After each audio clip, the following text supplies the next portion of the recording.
kayong mabigat ang pasan ay kay Jesus maglapitan, upang kayo ay masiyahan. Alleluia, alleluia, alleluia,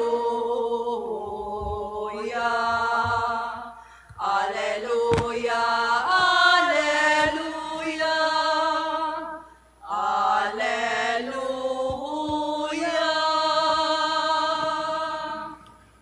Sumainyo ang Panginoon. At sumainyo rin. Ang mabuting balita ng Panginoon ayon kay San Lucas. Papuri sa iyo, Panginoon. Noong panahong iyon, inanyayahan si Jesus ng isa sa mga Pariseo upang makasalo niya. Umaroon sa bahay nito at dumulog sa hapag. Sa bayan ng Mangyaon ay may isang babae na kilalang makasalanan. Nabalitaan niyang kumakain si Jesus sa bahay ng Pariseo, kaya't nagdala siya ng pabangong nasa sisidlang alabastro. At lumapit siya sa likuran ni Jesus sa gawing paanan. Siya'y nanangis at nabasa ng kanyang luha ang mga paa ni Jesus. Pinunasan niya ang mga ito ng kanyang buhok, hinagkan at pinahiran ng pabango. Nang makita ito ng Pariseyong nag-anyaya kay Jesus, nasabi nito sa sarili, kung talagang propeta ang taong ito, alam niya kung sino at kung anong uri ng babae ang umihipo sa kanya, isang makasalanan. Bilang tugon sa iniisip ni Simon, sinabi ni Jesus, Simon, may sasabihin ako sa iyo. Sumagot siya, ano po iyon, Guro? Sinabi ni Jesus, may 2 taong nanghiram sa isang nagpapautang. Ang isa'y 500 denaryo at ang isa namay 50. Nang hindi makabayad, pareho silang pinatawad. Ngayon, sino sa kanila ang lalong nagmamahal sa nagpautang? Sumagot si Simon, sa palagay ko po'y ang pinatawad ng malaking halaga. Tama ang sagot mo, ang tugon ni Jesus. Nilingon niya ang babae at sinabi kay Simon, nakikita mo ba ang babaeng ito? Pumasok ako sa iyong bahay at hindi mo man lamang ako binigyan ng tubig para sa aking mga paa. Ngunit binasa niya ng luha ang aking mga paa at pinunasan ang kanyang buhok. Hindi mo ako hinagkan, ngunit siya, mula nang pumasok, ay hindi tumigil ng paghalik sa aking mga paa. Hindi mo pinahiran ng langis ang aking ulo, subalit pinahiran niya ng pabango ang aking mga paa. Kaya't sinasabi ko sa iyo, ang malaking pagmamahal na ipinamalas niya ang nagpapatunay na ipinatawad na ang marami niyang kasalanan. Ngunit ang pinatawad ng kaunti ay kaunti lang ang pagmamahal na ipinamamalas. Saka sinabi sa babae, ipinatawad na ang iyong mga kasalanan. At ang kanyang mga kasalo sa pagkain ay nagsimulang magtanong sa sarili, sino ba itong pati pagpapatawad ng kasalanan ay pinangangahasan? Ngunit sinabi ni Jesus sa babae, iniligtas ka ng iyong pananalig. Yumaon ka na't ipanatag mo ang iyong kalooban. Ang mabuting balita ng Panginoon. Pinupuri ka namin, Panginoong Hesukristo. Isang magandang umaga po sa inyong lahat.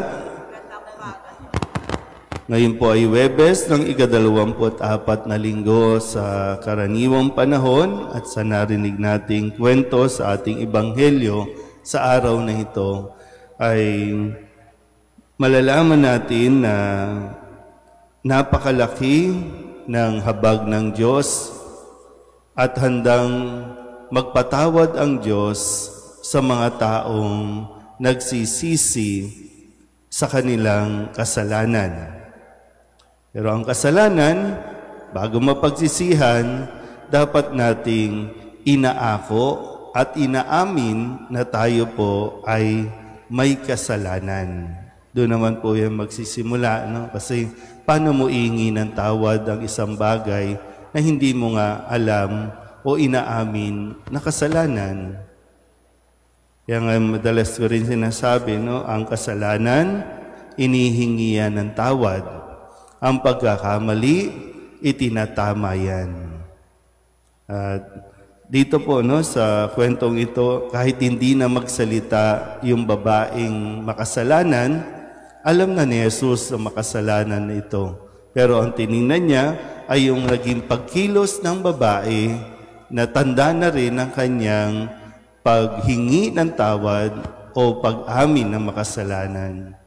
At tandaan din natin na wag nawang maging hadlang ang ating mga kasalanan para tayo lumapit kay Jesus.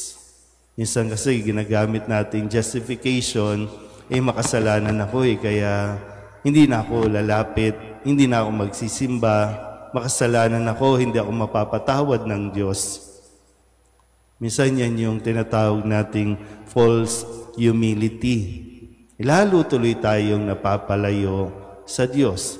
Kaya katulad ng mga Pariseyo na pinatutungkulan ni Jesus.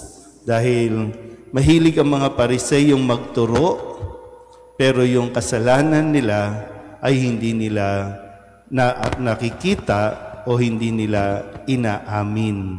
Yan ay isang ugaling Pariseyo. Sabi nga po, madalas, pakitang tao, mapagpaimbabaw. At ang isang mas malaki ding kasalanan ay yung bang wala na tayong tinatawag na sense of sin o sense of guilt. May kasalanan na tayo, pero hindi natin inaamin. May kasalanan na tayo, pero hindi natin ito pinagsisisihan. Yung kasalanan para sa atin, hindi kasalanan. Sa ating pong lipunan ngayon, ang nangyayari, kapag ang isang tao nagnakaw ng mangga, kulong agad. Pero kapag ang isang tao nagnakaw ng bilyon-bilyon, kailangan dumaan sa proseso. Dahil wala na tayong sense of sin. Nagiging normal sa atin ang gumawa ng kasalanan. Nagiging normal sa atin ang magnakaw. Ginagawa lang natin kasi minsan tinitingnan natin lagi ang status ng isang tao. Tinitingnan natin yung itsura ng kanyang damit. Kapag madungis, nagnakaw, kulong. Kapag ang isang tao nakabarong, nagnakaw, may tamang proseso na dapat gawin. So, nasaan tayo dito? So, maganda po na mapaalalahanan tayo ng ating ebanghelyo na muli, suriin natin ng mabuti ang ating mga sarili, ibalik natin yung makonsensya tayo. Imbes na magturo tayo ng magturo ng mga taong gumagawa ng kasalanan, tapos yung kasalanan natin, pinagtatakpan nating pilit. Amen?